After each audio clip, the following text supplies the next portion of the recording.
avec Julien Rayard, le responsable du jet chez Kawasaki pour la France, devant le nouveau Kawasaki SXR. Julien, présentation en grande pompe à Havasu et des infos un peu bien réelles maintenant, bien concrètes sur cette machine. Ouais, tout à fait. Première présentation mondiale ici à Havasu à l'occasion des World Finals. Et donc enfin ce véhicule qui était attendu par beaucoup de personnes, qui était attendu par un petit peu le marché aussi, est enfin présenté. On savait qu'il existait. Kawasaki avait lancé un teaser il y a maintenant un mois et demi pour dire qu'on revenait sur le marché du jet à bras avec une machine totalement nouvelle, une motorisation 4 temps. Et donc aujourd'hui enfin voilà, ce véhicule est dévoilé. Donc un SXR, qui s'appelle SXR, mais avec une motorisation 4 temps, on l'a vu. Et donc on arrive avec la motorisation qu'on connaît dans le STX 15F, à savoir le 4 cylindres 1500 cm3. La fiabilité sera au rendez-vous forcément avec ce type de produit, la fiabilité et l'économie, je suppose.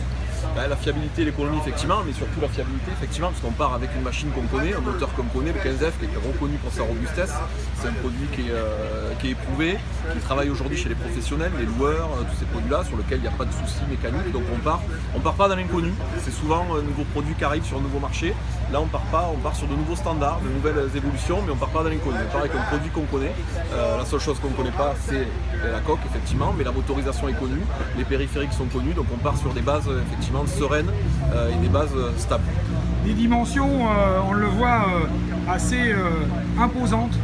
Alors des dimensions assez imposantes parce qu'effectivement il faut rentrer le moteur dans la coque. Donc on est 35 cm plus long que le SXR, donc on va être à 2,65 m il me semble exactement, et on est 2 cm plus large que le SXR. Donc en largeur on n'est pas extrêmement plus large, en longueur on est 35 cm, mais sur l'ensemble du véhicule, quand on le voit esthétiquement, ça reste un produit homogène, et à naviguer la machine reste homogène et efficace. Voilà, on a vraiment la coque est profonde, le centre de gravité est très bas, ce qui veut dire qu'on n'a pas un produit qui vient flotter un petit peu, donc c'est un produit qui est très sain et qui navigue très bien. Des innovations peut-être sur cette machine par rapport aux autres jets à bras? Les innovations, la principale innovation c'est effectivement le 4 temps qui apparaît. On a des innovations avec l'apparition d'électronique, on a les voyants de contrôle de carburant, de contrôle moteur, voilà, une innovation générale. Et surtout, l'innovation principale, c'est la motorisation qu'il y a dedans avec le premier moteur 4 temps chez un constructeur japonais. Julien, donc devant la machine capot ouvert, donc ce fameux moteur 4 cylindres. 4 cylindres, 1500 cm3 qui développe 152 chevaux. Donc on reste sur la version 152 chevaux pour le jet à bras, donc ça c'est quand même une information importante. On se retrouve avec une machine avec une très forte puissance, une très forte motorisation. Une question qui me brûle les lèvres en France, comment ça va se passer avec la taxe? 152 chevaux, fatalement, la machine rentre dans le cadre de la taxe. Il n'y aura pas une version plus light comme ça peut se faire par exemple chez les professionnels aujourd'hui? On est en train d'étudier, on va voir si on arrive à faire quelque chose avec les ministères pour essayer de le passer de la même manière qu'avec les 15F pour les versions à 100 chevaux. On est en train de le regarder. Aujourd'hui la machine est à 152 chevaux, donc aujourd'hui dans le cadre du DFN bien évidemment, tout à fait. D'accord, donc ce moteur avec un volume assez important au niveau du compartiment moteur, des entrées d'air très imposantes. Ouais, tout à fait, effectivement, c'est un moteur qui demande beaucoup d'aération, beaucoup d'air, donc on voit que la cale moteur est quand même proportionnée et dimensionnée de manière à ce qu'il puisse fonctionner comme il faut. On a des entrées d'air qui sont ici importantes, et donc on a effectivement le moteur qui vient prendre ici, la boîte à air qui se retrouve en partie arrière. On retrouve sous l'avant le réservoir qui est porté à 23 litres de carburant. Et toute la partie donc une autonomie intéressante? Ouais, on va avoir une autonomie intéressante puisqu'on connaît aujourd'hui le retour qu'on a, c'est l'autonomie qu'on a sur les 15F, où on va être à 25, entre 25 et 30 litres à l'heure sur un 15F grosso modo. Donc on devrait être à 1 heure de navigation quasiment avec ça? Je pense qu'on va être facilement à 1 heure de navigation parce qu'en jet à bras on fatigue quand même un petit peu plus qu'en jet à selle. On s'en sert un petit peu moins dans les plages hautes d'utilisation moteur. Parce que là 152 chevaux, je pense que les plages hautes vont être difficiles à utiliser pour tout le monde, du moins pendant une longue période. Donc on va avoir effectivement très certainement pas loin d'1 heure de navigation, ce qui est une grosse évolution par rapport au SXR qu'on avait aujourd'hui, où on ne tenait pas du tout 1 heure de navigation avec les 18 litres qu'on avait de carburant. Donc là on est à 23 litres de carburant sur le réservoir. Voilà, après toute la partie électronique est située sur l'avant. Vous avez le réservoir, la partie électronique ici, boîtier, électricité avec la batterie se retrouve ici. Toujours le système de blocage du bras, il y a un ressort de bras d'origine? Il y a un ressort de bras d'origine, système de blocage, le système de rinçage ici, voilà, tout est accessible. Avec une nouveauté, la fameuse clé Ouais, la clé, alors qu'il y a une nouveauté sur le SXR, mais qui n'est pas une nouveauté effectivement chez Kawasaki, puisque l'intérêt aussi c'est d'avoir repris énormément de pièces qu'on connaît pour avoir un maximum de retours d'informations, d'expérience et de fiabilité. Avec donc, là aussi 2 allures possibles, pardon. Non, puisqu'on est sur la clé magnétique classique en fait. On est sur on-off au niveau du truc.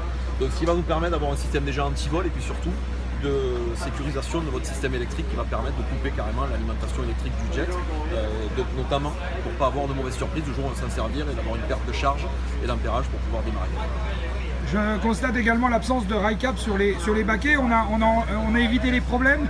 C'est vrai que c'était une pièce qui était très onéreuse et qui avait tendance à se dégrader assez vite en utilisation intense. Là, il n'y aura plus ce genre de soucis. Effectivement, il n'y aura plus ce genre de soucis parce que les rail caps sont plus présents. On est sur une machine vraiment taillée pour l'utilisation intensive et la performance. Les rail caps qui étaient des pièces un petit peu qui venaient prendre l'eau, s'abîmer avec, ont disparu au profit de baquets un peu plus ergonomiques aussi pour l'utilisation et le pilotage. En termes de transmission, on constate une nouvelle plaque de carène, logique, hein, mais bon, c'est quand même une plaque de carène qui a l'air beaucoup plus efficace que celle qui était sur le SXR avant. On constate également les deux bouchons de vidange de chaque côté. Et la turbine, vous avez repris la transmission du 15F également? Tout à fait. La turbine est celle du 15F, l'hélice est celle du 15F, tout est le muzzle, tout est un petit peu adapté parce qu'on n'a pas la casquette notamment. Mais on est sur la transmission du 15F. Voilà. Tout est moteur, transmission, c'est ce qu'on connaît aujourd'hui sur le 15F et qu'on a adapté au jet à bras. Tout à fait. Avec un système également de sponson, exactement comme sur le 15F. Ouais, tout à fait. Donc on est sur une machine, comme on en parlait tout à l'heure, qui a des proportions et un gabarit un petit peu plus imposant. Donc il a été immédiatement décidé de rajouter ici les sponsons, ce qu'on n'avait pas sur les jet à brach qu'à présent, et qui va nous permettre d'avoir vraiment une réactivité de la machine, une inscription en courbe vraiment améliorée par rapport à ça, grâce à l'addition des sponsons sur la coque de ce nouveau SXR. Devant, par contre, vous n'avez pas de. Ah si, c'est pareil, il y a un redin, une excroissance, exactement. Il y a un redin un petit peu sur la coque qui est faite avec une excroissance. On le voit ici, la coque est ici un petit peu particulier. Vous voyez ici. Voilà. Et donc, Julien, un design qui est un peu dans la lignée des produits Kawasaki? Ouais, tout à fait, puisque alors que ce soit sur la partie jet ski, où on peut reconnaître un vrai air de famille avec les produits qu'on connaît chez nous, les Ultra 310 notamment, avec un pont très haut, très surélevé, qui vient empêcher d'enfourner, qui vient empêcher les éclaboussures. Donc on a déjà ce aspect-là, et puis on retrouve l'ADN du design des produits Kawasaki, notamment de nos motos, notamment des Z800, des Z900 maintenant qui viennent d'être présentés, où on a des produits très anguleux, des produits avec beaucoup d'angles, des produits très recherchés. Des différences de niveau, des différences de structure du véhicule. Toujours sur le nouveau SXR Kawasaki avec des innovations au niveau du bras, Julien Rayard. Oui, tout à fait, une petite spécificité avec l'apparition d'électronique sur ce moteur, notamment sur ce véhicule. Et on va retrouver ici en fait 2 voyants sur le pad. Donc vous avez le premier voyant sur la gauche qui lui vient vous donner une indication de réserve de carburant, et le voyant sur la droite qui vient vous donner une indication de défaut moteur ou de problème moteur. Voilà. Donc vous avez ici l'apparition de 2 voyants qui vous permettront d'avoir une indication sur le fonctionnement de votre véhicule. D'accord, avec un guidon classique. Un guidon classique, on retrouve un guidon classique avec la mousse jet ski bien connue maintenant sur les Ultra 310R. Et ici sous le bras, l'apparition aussi pour le côté pratique d'une petite boîte à gants avec un filet qu'on vient fermer pour pouvoir rentrer quelques objets, une pochette étanche avec le téléphone ou les clés. C'est quelque chose qui faisait défaut sur les jets à brach comme maintenant, donc là on peut poser une petite pochette étanche, le téléphone, les clés, on vient clipper. On met par exemple une boîte plastique étanche qui vient parfaitement s'incorporer. Voilà. Donc on joue la carte du loisir à fond. Tout à fait, c'est vraiment un produit conçu pour le loisir. Et donc la disponibilité sera fin du premier trimestre 2017, c'est-à-dire courant mars.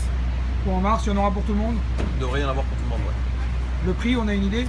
Le prix, on est en train de travailler dessus, mais le prix sera contenu par rapport à un SXR 800 de l'époque et par rapport à l'évolution qu'il y a, il y aura forcément une évolution tarifaire, mais le prix sera contenu, ce sera un prix, je pense, très bien placé sur le marché. Ça ne peut pas être plus cher qu'un 15F?